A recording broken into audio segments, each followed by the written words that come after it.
ఇకో Tejas world class electric bike అతి తక్కువ ధరలోనే. దాని నుంచి మేకప్ తీసి బయటకు వచ్చానంటే ఐఎమ్ నథింగ్. నన్ను ఎవరు చూసి బాలాజీ అని పిలవాలని చెప్పేసి ఎప్పుడు ఏ రోజు కూడా అనుకోలేదండి. ఎంత పిలవకుండా ఉంటే అంత బాగుంటుంది అనుకుంటాను. అలాగే వెళ్ళిపోతాను. ఒక్కొక్కసారి కలుస్తూ ఉంటాను. కలిసిన తర్వాత మీరు బాలాజీ గారు అవునండి, ఏంటి సార్ ఇంత కామన్గా ఉన్నారు, ఇంత క్యాజువల్గా ఉన్నారంటే ఏముంది మామూలు, ఏముంది, నథింగ్. ఈరోజు నా ప్రొఫెషన్ ఉంటుంది, రేపు ఉండకపోవచ్చు. ఉన్నదని 10 మంది వచ్చిన తర్వాత లేనప్పుడు ఆ 10 మంది కనబడలేదు అనుకోండి, నేను సెల్ఫ్గా చాలా డిఫెన్స్లో పడిపోతాను. ఆ డిఫెన్స్లో పడిపోయినప్పుడు ఏంటంటే నాకు లేనివన్నీ తెచ్చుకొని కోపం వస్తుంది, మన మీద మనకి ఆత్రం పెరుగుతుంది. That the side effects. అంటే దేనికైనా వ్యసనాలకు అలవాటు పడతాం. ఇవన్నీ మనిషిని ఒక దిగజార్చేస్తూ ఉంటుంది. ఇవన్నీ కాదు, మనకు అక్కర్లేదు అని దాని మీద అలా ఉన్నాం. అలా ఉండడం నుంచి కూడా లావియష్గా లగ్జరీగా లైఫ్ ఎప్పుడు లీడ్ చేయలేదు. పీక్ లో ఉన్నప్పుడు కూడా అలాంటి కార్లని ఇలాంటి ఇల్లు అలానే ఉండేది కదా. ఇండిపెండెంట్ హౌస్ ఉంటే వాడు హీరో.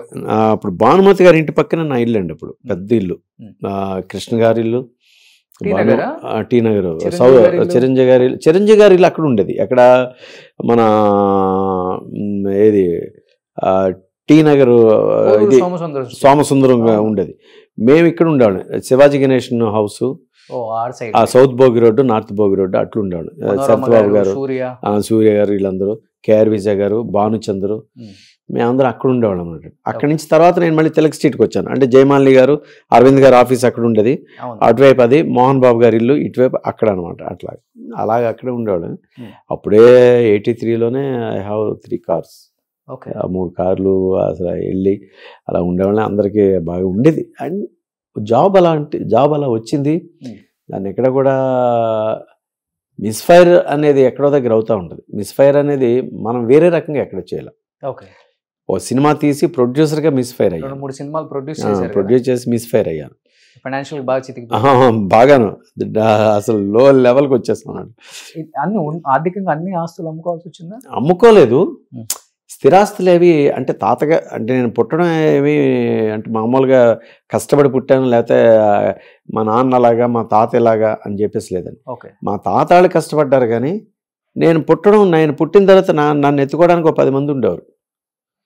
అంటే మా చందనా బ్రదర్స్ వీళ్ళందరూ ఉన్నారు కదండి, వాళ్ళలాగే మా తాతగారిది అంత బిజినెస్ అనమాట అండి, బట్టల బిజినెస్ తాపేశ్వరంలోను.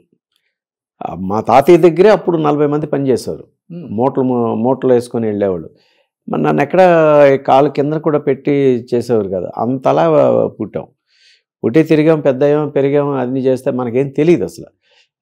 మనకి వీళ్ళందరూ ఉన్నారు చేస్తామని వెళ్ళి. కానీ ఇవన్నీ లైఫ్ లో ఇలానే ఉండాలి అంటే మా మదర్ ఉంటుంది పోతుంది కాదు. మా మదర్ 8th క్లాస్లో చనిపోయింది. నేను 8th క్లాస్లో ఉంటుండగా మా మదర్ చనిపోవడంతో అక్కడి నుంచి లైఫ్ స్టైల్ కొంచెం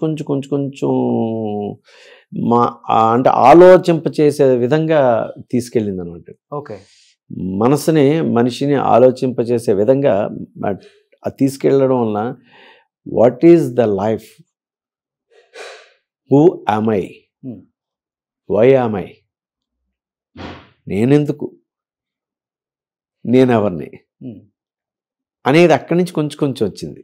కొంచెం వచ్చిన తర్వాత కానీ మనకంటూ ఏదో స్పెషల్ ఉండాలి, స్పెషాలిటీగానే ఉండాలి. మనం ఏదైనా ఎక్కడైనా 10 మంది మధ్యలో మనం కనబడాలి, లేకపోతే 10 మందికి ఏదో రకంగా మనం ఒక నెంబర్ 1 అని నేను అన్నాను. ఒక గుర్తింపు అలా ఉండాలని చెప్పేసి ప్రతిదీ కూడా అట్లా చేసుకుంటూ వెళ్తూ ఉండండి. నాటకాల్లో కానీ సినిమాల్లో కానీ మనం చేసే క్యారెక్టర్ అట్లాగే దాన్ని అలా తీసుకుంటూ వెళ్ళాను. కానీ ఇప్పుడు అమ్మ చిన్న ఏజ్లోనే చనిపోయింది కాబట్టి ఫస్ట్ అబ్బాయి పుడితే చెల్లెల్ని ఎలా చూసుకోవాలి, ఏదైనా ఇబ్బంది ఉంటే ఎలా మనం దాన్ని షార్ట్అవుట్ చేసి బయటికి తీసుకురావచ్చు, ఇవన్నీ ఆలోచిస్తాడు అన్న. అదే అక్క ఫస్ట్ పుట్టి తమ్ముడు తర్వాత పుడితే తమ్ముడు తెలియదు తెలియదు. అది అమ్మ చనిపోయారు కాబట్టి రోహిణి గారు చాలా చిన్న అమ్మాయి. అప్పుడు నేనే స్నానం చేయించాను ఎక్కువ. అవునా? చాలా ఇంత ఉండేది. తనకే అప్పుడు చేసి అట్లా చేసిన తర్వాత మా ఫాదర్కి ఇంట్రెస్ట్. మీరే కేర్ టేకర్ అయిపోయారు ఇంకా? అంటే ఓకే, మా ఫాదర్ కేర్ టేకర్ మెయిన్. అక్కడ ఉండేంత వరకు ఎలమంచిలో ఉండేవాడిని. అప్పుడే మా మదర్ చనిపోవడం.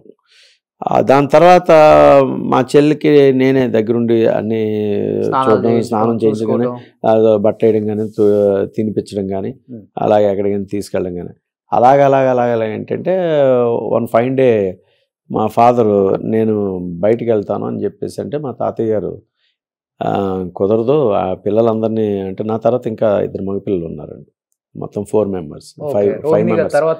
రోహిణి తర్వాత కాదు, నా తర్వాత. I'm the elder. నా తర్వాత ఇంకిద్దరు ఉన్నారు. ఇప్పుడు అమెరికాలో ఒక అతను ఉంటున్నాడు, వైజాగ్లో ఒక అతను ఉంటున్నాడు, వైజాగ్లో 2 ఉంటున్నారండి. రోహిణి గారు లాస్ట్. రోహిణి అయితే లాస్ట్. తన తర్వాత ఇంకొక అబ్బాయి ఉన్నాడు, చిన్న అబ్బాయి. వాడిని అడాప్షన్ ఇచ్చేసాం తర్వాత. మా మదర్ చనిపోగానే అడాప్షన్ తీసుకెళ్ళిపోయారు. తన ఏంటంటే ఇంకా ఈ చిన్నపిల్లని మా తాతయ్య ఏంటంటే మేము వీళ్ళందరినీ చూడలేమంటే పాపను తీసుకుని వెళ్ళిపోయారు అన్నాడు. ఎక్కడికి వెళ్ళారో తెలియదు. తర్వాత వన్ ఫైన్ డే ఏంటంటే లెటర్ వచ్చింది, ఇలాగా విజయ్ అని పిలుస్తాం మేము, విజయ్ పలానా సినిమాలో ఉంది చూడండి అని చెప్తే ఇప్పుడు రాజమండ్రి వెళ్ళి యశోకృష్ణ సినిమా చూసాం అనమాట. అలా వెళ్ళి తర్వాత కొన్నాళ్ళకి నేను చెన్నై వచ్చాను. చెన్నై వచ్చిన తర్వాత చెన్నై తీసుకెళ్ళారు మమ్మల్ని. చెన్నై తీసుకెళ్ళి మమ్మల్ని నెల్లూరులో జాయిన్ చేసి మా పెదనాన్నగారి దగ్గర నుంచి, అంటే దగ్గరగా ఉంటామని. ఎక్కడ బౌండింగ్ ఎక్కడ వదలలేదండి. మా ఫాదర్ కూడా పిల్లల్లో ఎక్కడ ఎవరిని వదలలేదు, తనకంటూ ఒక సెపరేట్గా పెట్టుకున్నారు. తన హీరో అది తనకి అంటే తన ప్రొఫెషన్లో ఇందులో ఉందాం అనుకున్నారు.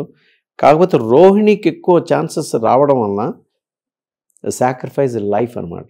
మా ఫాదర్ లైఫ్ని సాక్రిఫైస్ చేసి ఓకే నా కూతురు అంటే ఎవరైనా కూడా ఇప్పుడు నేనైనా కూడా నాకు లేకపోయినా కూడా నా కొడుకు ఉన్నత స్థాయికి వెళ్ళాలని కోరుకుంటాం, నా మనవడు ఉన్న స్థాయికి వెళ్ళాలని కోరుకుంటాం. మనం తగ్గినా పర్వాలేదు, మనం ఒక మెట్టు కిందన ఉన్నా పర్వాలేదు, మెట్టు కిందకి వెళ్ళినా పర్వాలేదు, దానికోసం ఏమీ స్ట్రగుల్స్ పడినా పర్వాలేదు, కానీ వాళ్ళు వెళ్ళాలని చెప్పారు. That is the blood relation, the blood emotions. So కేవలం పిల్లల కోసం ఆయన లైఫ్ సాక్రిఫైస్ చేసుకున్నారు. అలా చేసిన తర్వాత తను బాగా ఫెరిష్ అయ్యారు, చాలా కష్టపడ్డారు, చేశారు. అలాగే నాకు నేను వెళ్ళినప్పుడు నేనేమి ఆయన నాకేమి, కాకపోతే స్టార్టింగ్లో కొంచెం అందరినీ పరిచయం చేశారు. తర్వాత అది చేస్తాను. అక్కడి నుంచి నేను ఇంకా జర్నీ చేయడం మొదలు. నాన్నగారు ఇప్పుడు లేరండి, కాలం చేశారు. Second year. ఇప్పుడు చెల్లెలైనప్పుడు కూడా మీకన్నా స్టార్ట్ డౌన్ ఫస్ట్ వచ్చింది రోహిణి గారు. తనకే స్టార్ట్. తను స్టార్ట్ చూసినప్పుడు చిన్నప్పుడు స్నానం చేసి బట్టలు వేసి పెంచిన చెల్లి ఒక్కసారిగా సిల్వర్ స్క్రీన్ మీద ఒక స్టార్ హీరోయిన్ గా చూసినప్పుడు సో అసలు దానికి మాటలు ఉండవండి, మాటలు ఉండవు, ఏ మాటలు లేవంటాం చూడండి, అలా ఉంటుంది. ఎస్, ఎవరికైనా కూడా అది చేస్తున్నారు. అంత ఇష్టం రోహిణి గారు అంటే. ఇష్టం, బాగా ఇష్టం. ఆడపిల్ల అంటే ఇష్టం బాగా. నా కూతురు లేరు, కొడుకే. అలా ఆడపిల్ల అంటే కొంచెం బాగా చూసుకుంటా.